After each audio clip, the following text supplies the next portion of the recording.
Hello there, my name's John Hunt from At The Races. You know, back in the spring of this year, we brought the At The Races cameras down here to Jeremy Gast's stable. We had a great time filming, and we've come back to check on the progress made. Well, stable stalwarts like Anne of Kiev and Sutton Veny continue to thrive, but there's lots been going on besides that.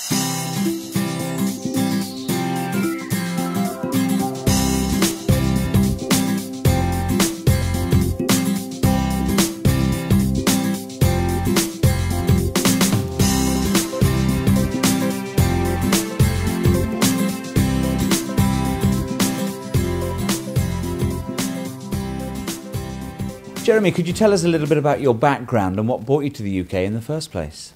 I suppose the horsing background came from a long family history of horses, farming family. Didn't really work with horses, played football and a lot of sport. Played for South Australia as a cricketer and footballer. In my junior days, before injury, set me down a new course in life, and that's when training actually became my number one objective. Decided I needed as much experience on a worldwide level and came to England as a young lad. Lived in Newmarket for a few years. Thoroughly enjoyed my time there and went back to Australia from England. Trained for I think about 8 years there. Then I came across a horses first racing opportunity. I thought I might just get in contact with this Eamon Wilmot and see what comes of it. By the time that Jeremy got in contact with us, he'd had over 250 winners. So he already was top of his tree over there. This was a chance for him to move into a new realm for him. And so when we were looking for a new trainer, after the investment went in here, we had probably over 50 responses from top class people all around the world. And although it pains me to say it to him, Jeremy was absolutely clear. I mean, far clear of the field in terms of quality, background and experience.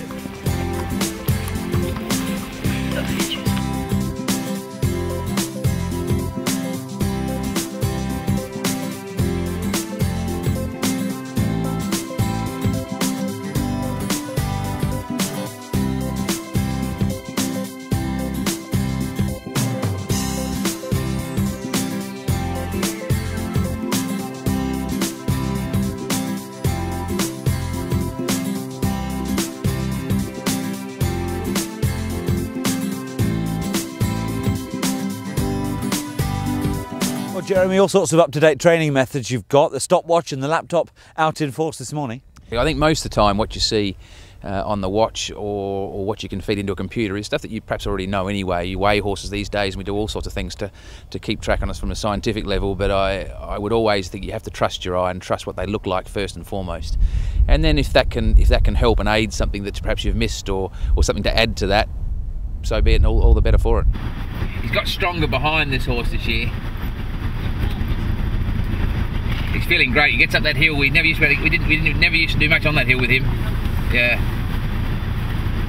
After we work them, we like to get them out for a couple of hours. They're getting some nice fresh grass, and they also get the benefit of a bit of time outside the stable and socialise a bit. We turn some out together and some on their own, and then when they've worked, they can go in there and stretch and move around. Lovely on a warm day where they can have a bit of a run around and have a good roll and a kick. Jeremy, looking at your results for the previous year, what strikes me is not just that you have your older horses in really good consistent form, the 5, 6 and 7-year-olds, but they seem to me to be improving as well. I think horses, as they get older, you need to keep them happy and inspired, and I think that's the most important fact. You can use the paddock, we can use the forest across the road, we can take them elsewhere, we go up across the hills.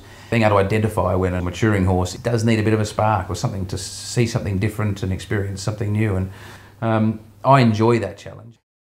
When an owner comes into racing, you've got to work out what they are trying to achieve from their horse, and certainly there are some people that are out to get a quicker result than others.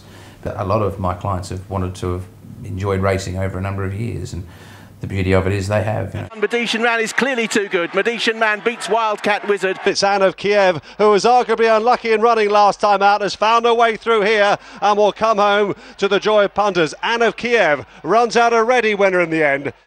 There are about 50 horses in training here at the farm already. What would you say your target is? I think 70 would be a nice number. I still feel I can give my full attention to 70 horses.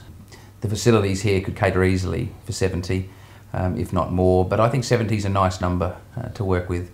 Numbers of staff and using the gallops and so forth, I think it all gels well at about that number. Well, Peter, nice to see you. A new arrival here. Tell us a bit about her. Well, the filly is, she's a Sainsbury filly.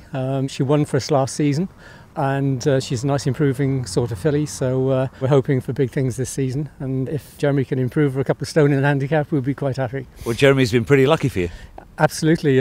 Last year was the first season for us to have horses with Jeremy, and that turned out to be very successful, as we had a nice colt Dark Secret that won on his debut at Newbury. That was a great thrill for us all, and hence the reason now we're putting a few more horses with Jeremy for this season. I think we'll have 4 with him this year.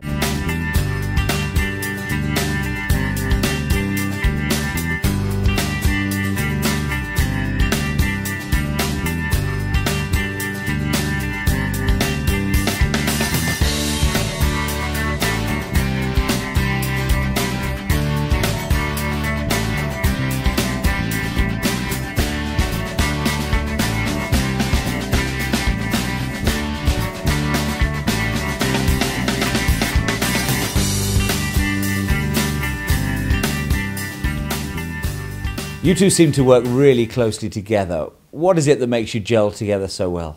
I think we've got clear demarcation. That's very, very important here. I don't make any decisions at all about the horses. Jeremy's job is to get the horses to win and talk to the owners, keep the owners happy.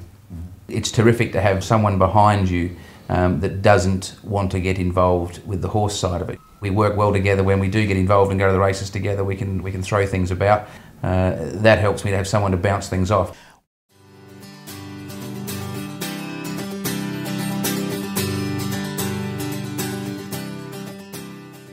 Communication is important in any business, and possibly even more so in racing. We think it's absolutely crucial that owners can get an update on their horse whenever they want. Jeremy's obviously the first line of contact there, but we do have supporting him a dedicated client services team. The team produces an exclusive weekly newsletter for owners giving an update on all of the yard's upcoming runners. There's also updates every single day on the website, and we also email or phone every time there's an entry or a declaration for an owner.